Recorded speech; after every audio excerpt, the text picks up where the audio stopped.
अस्सलाम वालेकुम दोस्तों, जीके वाइंस में आप सबको खुशामदीद। उम्मीद सब खैर खैरियत और बाआफियत से होंगे। तो दोस्तों, आज हम आपको यूरोप के एक ऐसे मुल्क की सैर कराएंगे जिसे कदीमी हैसियत हासिल है और ये यूरोप का सबसे गरीब मुल्क माना जाता है। तो जी हाँ, आज हम बात करेंगे यूरोप के मुल्क बल्गारिया के बारे में।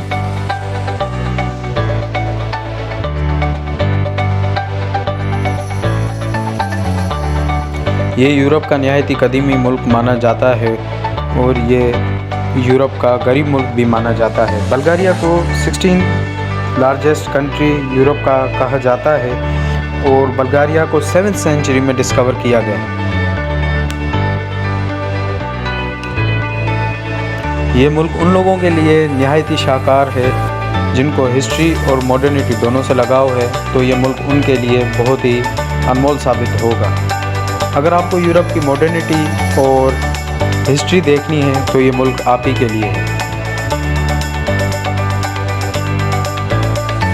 यहाँ हर साल एक त्यौहार भी होता है जहाँ औरतों को दुल्हन की तरह तैयार करके और एक जगह लाया जाता है जहाँ उनकी मंडी लगती है और जो अच्छे पैसे देता है वो उसे अपने घर ले जा सकता है।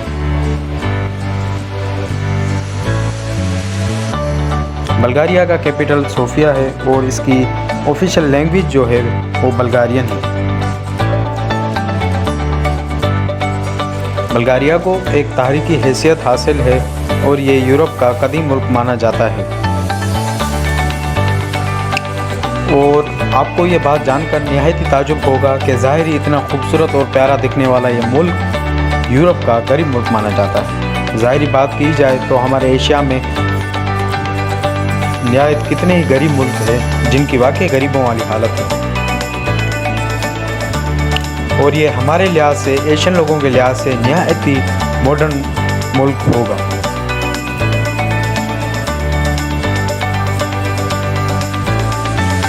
आपको ये भी जानकर ताजुब होगा कि दुनिया की पहली यूनिवर्सिटी भी इसी मुल्क में मौजूद है, और इसी बात से आप अंदाज़ा लगा सकते हैं कि यह मुल्क कितना ही कदीम है।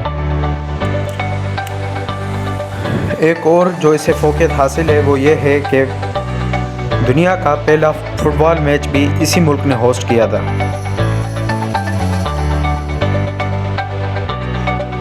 बल्गारिया के लोग ज़्यादातर फूल की खेती करते हैं और दुनिया में 80% फूल से बनने वाली चीज़ें भी बल्गारिया से इंपोर्ट होती हैं। इस मुल्क में 80% क्रिश्चियन और 10% मुसलमान रहते हैं।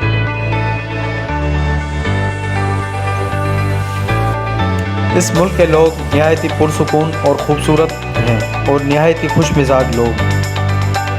इस मुल्क की पॉपुलेशन की बात की जाए तो इस मुल्क की पॉपुलेशन अप्रोक्सीमेटली 70 लाख लोगों पर मुश्तमिल है, लेकिन आने वाले वक्त में साइंटिस्टों का ये मानना है कि इस मुल्क की तादाद कम हो जाएगी। ये दुनिया का वाहिद मुल्क इस तरह से भी माना जाता है कि जहां लोगों की तादाद बढ़ने के बजाय दिन ब दिन कम होती जा रही है। इस मुल्क में निहायत ही कदीम जगहें मौजूद हैं जिनमें से चर्च, मसाजिद और दूसरी इबादत गाहें भी मौजूद हैं।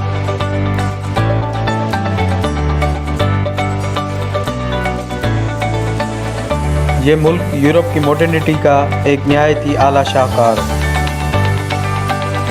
जो लोग हिस्ट्री से लगाव रखते हैं और चाहते हैं कि एक ही दफ़ा में वो यूरोप की हिस्ट्री और यूरोप की मॉडर्निटी दोनों से ही आरास्ता हो जाएं, तो ये मुल्क उनके लिए है। इस मुल्क में तफरीह के लिए भी बहुत ही बेहतरीन जगहें मौजूद हैं और यहाँ की नाइट्स भी काफ़ी मशहूर हैं। एक बात तो ज़ाहिर है भाई, इस मुल्क में आने के बाद बोर तो आप होगे नहीं। एक तरफ हिस्ट्री की चीज़ें, दूसरी तरफ आप देखें तो यहाँ पे खूबसूरती ही खूबसूरती। इस मुल्क में हर साल एक और त्यौहार भी मनाया जाता है जिसमें सारी औरतें तैयार होती हैं और जो सबसे ज़्यादा खूबसूरत औरत होती है उसे मलका का दर्जा दिया जाता है। इस मुल्क में निहायत ही कदीम लोग रहते हैं जो आज भी इस मॉडर्न दौर में भी अपनी कदीमी रसूमात को फॉलो करते हैं। इस मुल्क का ज़्यादातर हिस्सा जंगलात पर मुश्तमिल है।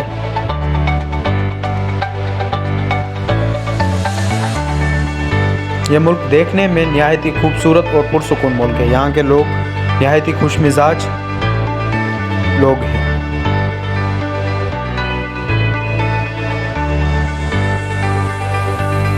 बल्गारिया का जो कुल रकबा है वो 1,10,994 किलोमीटर पर मुश्तमिल है।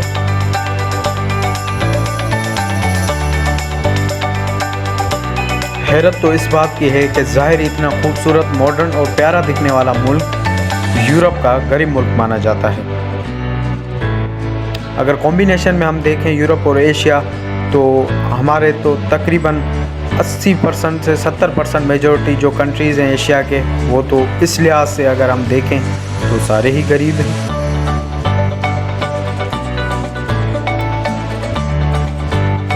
बल्गारिया की जो करेंसी है वो अपनी ही करेंसी है, जिसे बल्गारियन लेव कहा जाता है। और बल्गारियंस की जो लैंग्वेज है वो ऑफिशियल बल्गारियन लैंग्वेज ही यहाँ पे बोली जाती है। यहाँ के लोगों को इंग्लिश भी समझ आती है और ज़्यादातर इंग्लिश भी बोला करते हैं।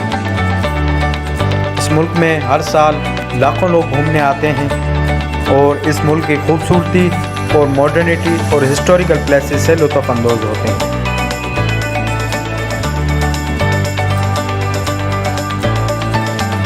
इस मुल्क को एक तारीखी हैसियत हासिल है और इस मुल्क का पासपोर्ट और वीज़ा बाकी मुल्कों में भी, बहुत से मुल्कों में कारामद साबित होता है।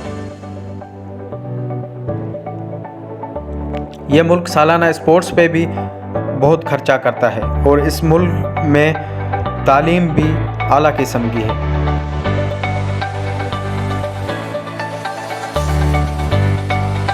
चूँकि इस मुल्क को तारीखी हैसियत हासिल है तो इस मुल्क की अपनी ही तारीख है और 11वीं सेंचुरी में डिस्कवर किया गया था। तो इसी बात से आप अंदाज़ा लगाएं कि मुल्क कितना ही तारीखी और पुराना है और कितना ही अपने अंदर हिस्ट्री को समाये हुए है।